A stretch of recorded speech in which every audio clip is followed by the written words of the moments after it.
Good afternoon, ladies and gentlemen, and welcome to this joint media briefing. We will hear statements from the Honorable Prime Minister of India and the Honorable President of Afghanistan. May I now invite the Honorable Prime Minister of India to make his statement. His Excellency President Ashraf Ghani, members of the media, I am delighted to welcome President Ghani and his delegation to India. We are meeting in the shadow of the horrible calamity in Nepal. President Ghani and I speak for our two countries, South Asia and the world, to the people of Nepal. Your courage and humanity has earned the respect of the world. And you are not alone at this moment of tragedy and trial. We'll do everything possible with rescue and relief. And we will certainly be there when you rebuild your lives and reconstruct your homes and heritage. President Ghani and I discussed the historic efforts to rebuild his nation. We in India admire the courage and resolve of the Afghan people to seek a future of peace and prosperity. They are succeeding against huge challenges. The relationship between India and Afghanistan is not just between two countries or governments. It is a timeless link of human hearts. We deeply value the friendship and the goodwill of the Afghan people. Every Indian, in turn, holds the Afghan people in the highest affection and esteem. This is why we stand with the people of Afghanistan as they build a united, stable, democratic and prosperous nation. This comes from the responsibility of our friendship. It also stems from our commitment to regional peace and progress. 14 years ago, we started a new chapter in our relationship in a new era for Afghanistan under the leadership of President Karzai. The partnership has blossomed despite barriers of geography and hurdles of politics. We will continue this journey in partnership with President Ghani and his National Unity Government with Chief Executive Dr. Abdullah. And it will not be limited to the period of transition or the decade of transformation. This is an enduring commitment. The peaceful democratic transition last year is a great boost for Afghanistan's progress. We reflected the faith in democracy of the brave Afghan people and great wisdom of the nation's political leadership. Preserving the mandate and political unity will be important for the country's future. I convey our support for President Ghani's vision for peace and stability in Afghanistan. We have a shared interest in the success of an Afghan-led and Afghan-owned process. This should be conducted within the framework of the Constitution of Afghanistan without the shadow of violence. It should be reinforced the political, economic and social progress of the last 14 years.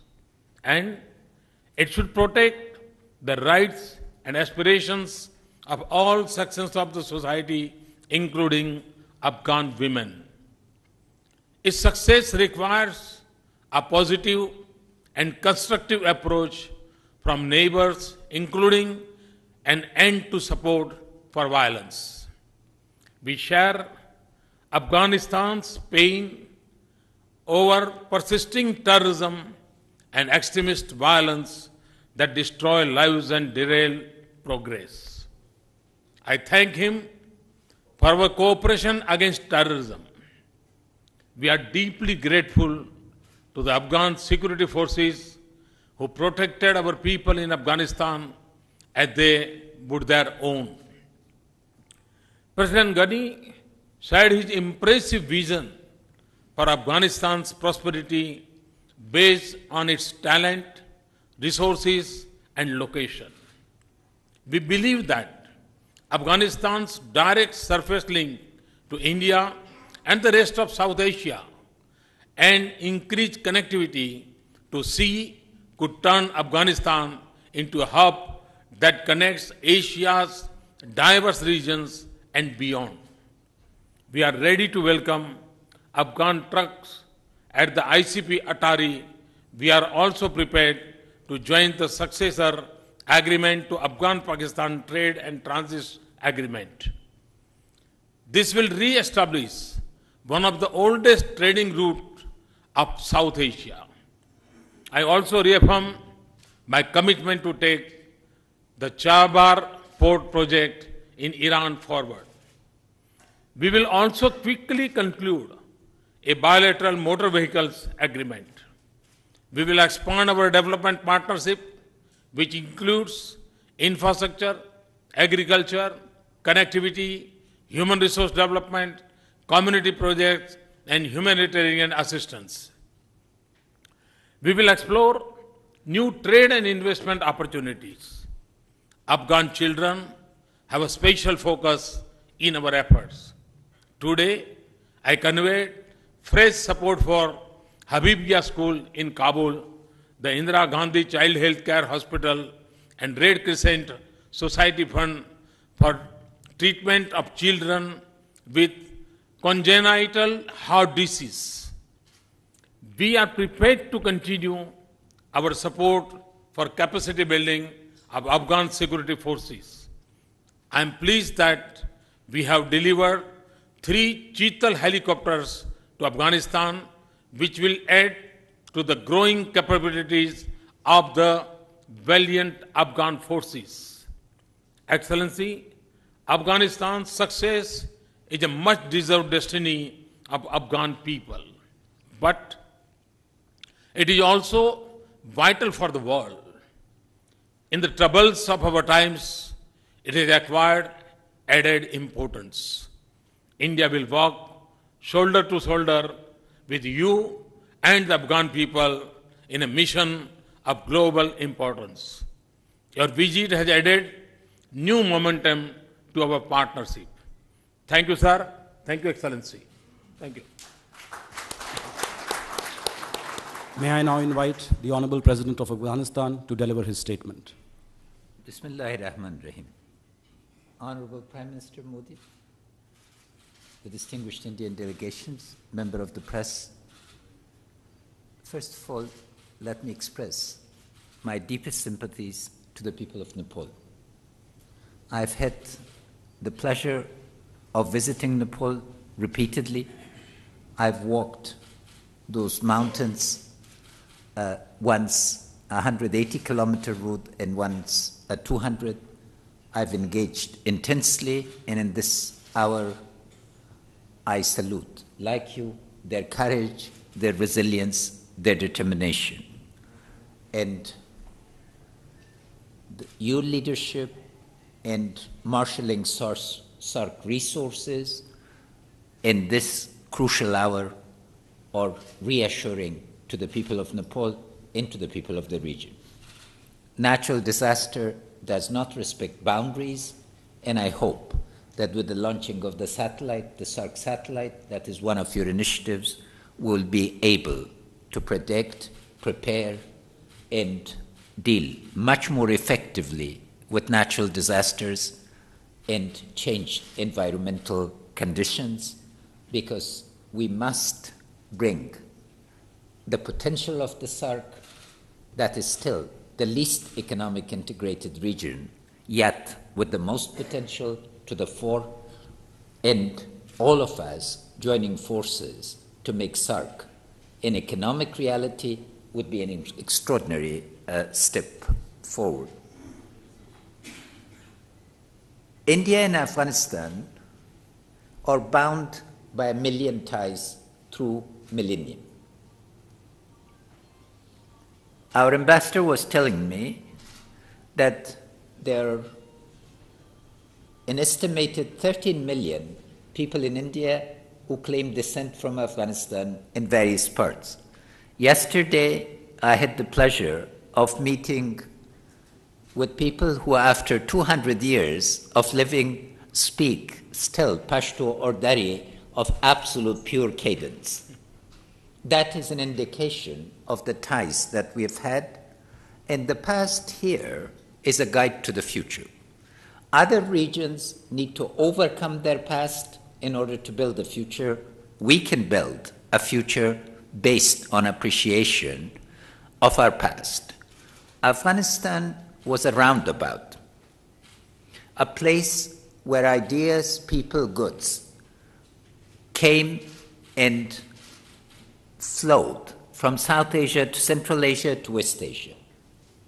Our vision today is to be guided by that potential, where again the energy of Central Asia will flow to South Asia, where pipelines, fiber optics, railways, and connectivity, air, ground, and virtual, would connect us. In this regard, we very much welcome your emphasis on the bilateral and multilateral transit and transport agreement. Atari Wagah is a desired destination for us. It would allow Afghan goods to again reach this vast market. And may I take a moment to thank Tagore. Kabliwala has done more to give us a brand that we could not buy with $1 billion of advertisement. So I'm delighted that the old version is being watched and a new version is being prepared that will give you a much more authentic sitting inside Afghanistan. I speak of Tagore because I was raised on Tagore by my grandmother, who lived in Dehradun in Lahore in exile and was educated.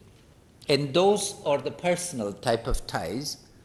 India's own story has been well understood and often commented. The continuity, the vision, the remarkable transformation. But India's impact on others has not been as much understood. My generation, growing in 1950s, grew on Indian texts and people.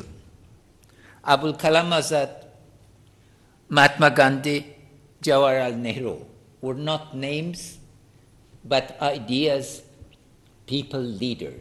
So I would like to pay tribute to Indian democracy, to the discourse of rule of law, to the discourse of equality, to the discourse of engagement in transformation.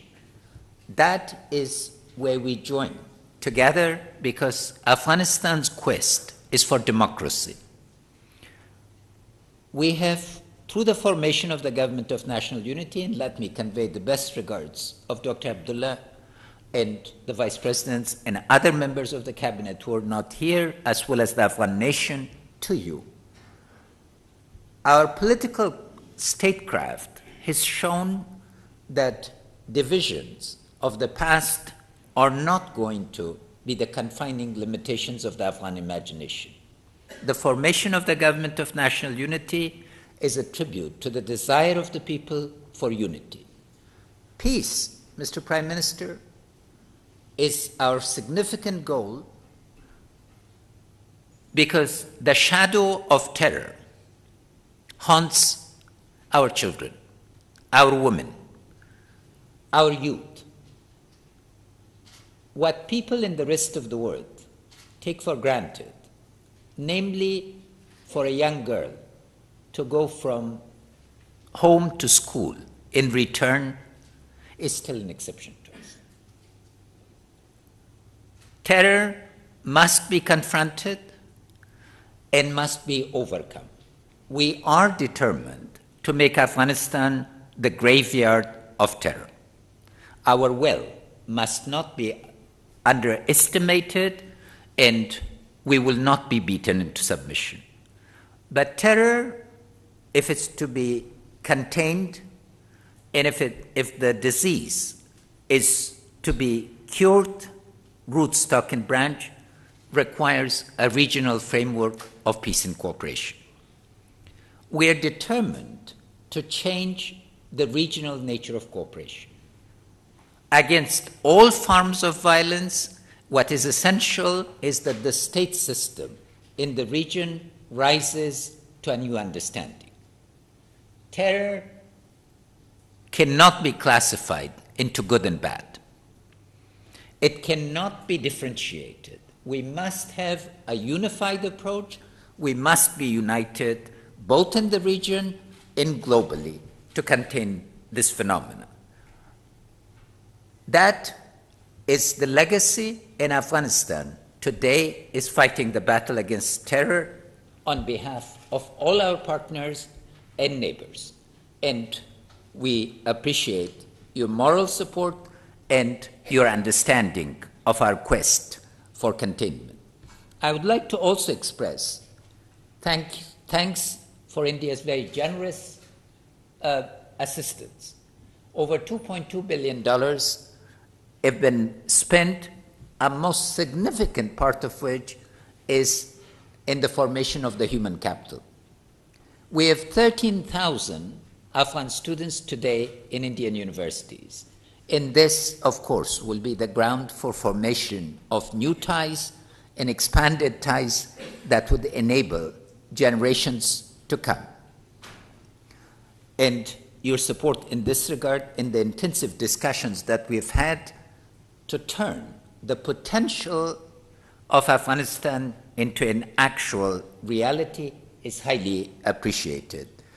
Indian investment is important to us, and we would like very much to see coordination, transport access, not only through Pakistan to Wagah Atari, but also to Chabahar, would be crucial for a country that is a dual nature.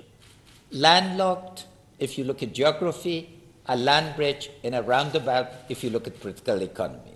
We look forward to an Asia that is economically integrated, where profound and lasting peace between states prevails, and where we allow the incredible energies of our people, the entrepreneurial talent for which South Asians are best known, to tackle our greatest enemy, poverty, exclusion, discrimination. In that quest, Mr. Prime Minister, I want to thank you for both your leadership in India and SAARC, and for your support for Afghanistan. It has been a pleasure, and we're looking very much forward to receiving you in Kabul. I hope that you would not only come to inaugurate the parliament, that is a very appropriate gift from one democracy to another, but to visit the Bamiyan Valley and some of our other sites as well. Thank you. Thank you. I thank the two leaders for their statements.